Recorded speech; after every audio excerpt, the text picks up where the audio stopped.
Hi කොහොමද ගොඩක් ආදරෙන් පිළිගන්නවා ඔයාලා හැමෝම මගේ YouTube channel එකට. ඉතින් අද වීඩියෝ එක අපේ කතරගම tour එක ගැන. මේ තියෙන්නේ අපි කතරගම ගිහින් නැවතුණු හොටෙල් එක. මේකේ නම තමයි UD Garden Hotel. සාමාන්‍යයෙන් අපි අවුරුද්දකට සැරයක් වගේ කතරගම යනවා. ඉතින් කතරගම මං ගිහින් තියෙන හොඳම ලස්සනම සහ පිරිසිදුම හොටෙල් එක තමයි මේක. අපි ගියේ සතියේ මැද දවසක. ඉතින් ඒ දවසෙත් මෙතෙන්ට පවුල් 4-5ක් ඇවිත් හිටියා. වීකෙන්ඩ් වලට මේ හොටෙල් එක ෆුල් බුක් වෙනවා කියලා තමයි හොටෙල් එකකින් අපිට කිව්වේ. ඉතින් වීකෙන්ඩ් වල වගේ ඔයාලා එන්න හිතාගෙන ඉන්නවා නම් මේකට කලින්ම බුකින් එකක් දාන්න ඕනේ. ඉතින් ඔයාලට මේ පේනවා වගේ කතරගම සාමාන්‍ය හොටෙල් වල නැති ගොඩක් ෆැසිලිටිස් මේ හොටෙල් එකේ තියෙනවා. ඔයාලට මේ පේන්නේ එයාලගේ පූල් ඒරියා එක.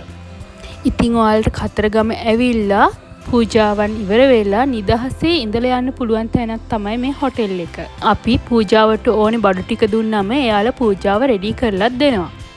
හොඳම දේ තමයි මේ හොටෙල් එක තියෙන්නේ කතරගම ටවුන් එක මැද. අපිට කතරගම දේවාලයට යන්න ගියේ විනාඩි 10කටත් අඩු කාලයක්. ඉතින් මේ හොටෙල් එකේ රූම්ස් charges ගැන කතා කරොත් මේකේ රූම්ස් වර්ග දෙකක් තියෙනවා. ඩෙලක්ස් රූම්ස් and ලක්ෂරි රූම්ස් කියලා. මේ දෙකේ වෙනසකට තියෙන්නේ හොට් වෝටර් ෆැසිලිටි එක විතරයි.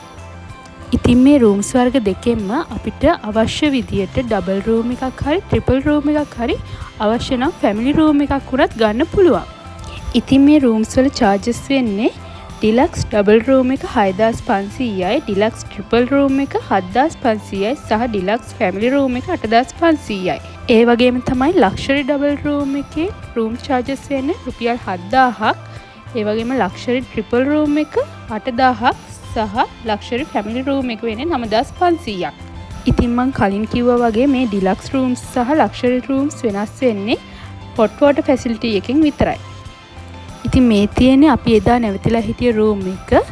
මේක තමයි එයාලගේ ලක්ෂරි ෆැමිලි රූම් එක. ඉතින් ඔයාලට පේනවා ඇති මේ රූම් එක හරිම ලස්සනයි. ඒ වගේම තමයි හරිම පිරිසිදුයි. සාමාන්‍යයෙන් අපි යන ලක්ෂරි හොටෙල් රූම් එකකට වඩා වෙනසකට තියෙන්නේ මේකේ එයාලගේ බෙඩ් ටී එක ගන්න ඕනේ රෙස්ටුරන්ට් එකේ. ඉතින් ඉලෙක්ට්‍රික් කෙටල් එකක් එහෙම මේ රූම් එකේ නැහැ. අපි එයාලට ඕඩර් එකක් දැම්මම එයාලා අපිට බෙඩ් ටී එක ගෙනත් දෙනවා.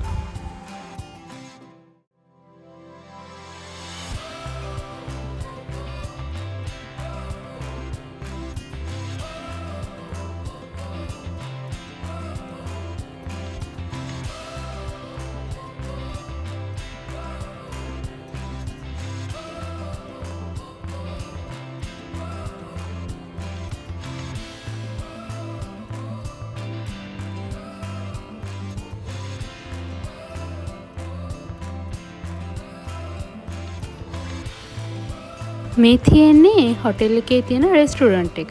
ඉතින් මේ රෙස්ටුරන්ට් ෆැසිලිටි එක මම කතරගම වෙන හොටෙල්ස් වල නම් දැකලා නැහැ. මේකේ ඕපන් ටයිම් එක තියෙන්නේ උදේ 7ත් රෑ 10ත් අතර. ඉතින් ලන්ච් එක, ඩිනර් එක, බ්‍රෙක්ෆාස්ට් එක ඕන එකක් අපිට මෙයාලගෙන් ගන්න පුළුවන්. එයාලගේ මෙනු එකෙන් අපිට ඕනේ මොනවද කියලා කලින් ඕඩර් එක දාලා තිබ්බම එයාලා ඒක රෙඩි කරලා තියෙනවා. ඉතින් මම ඔයාලට කලින් කිව්වා වගේ මේක තමයි මම කතරගම ඇවිත් නැවතිලා තියෙන බෙස්ට්ම හොටෙල් එක. ඉතින් ඔයාලත් කතරගම ඇවිත් නවතින මේ හොටෙල් එක තෝරගන්නවා නම් කලින් බුකින් එකක් දාලා එන්න. තාම මොනවා හරි ඩීටේල්ස් දැනගන්න තියෙනවා නම් පහලින් කමෙන්ට් එකක් දාන්න.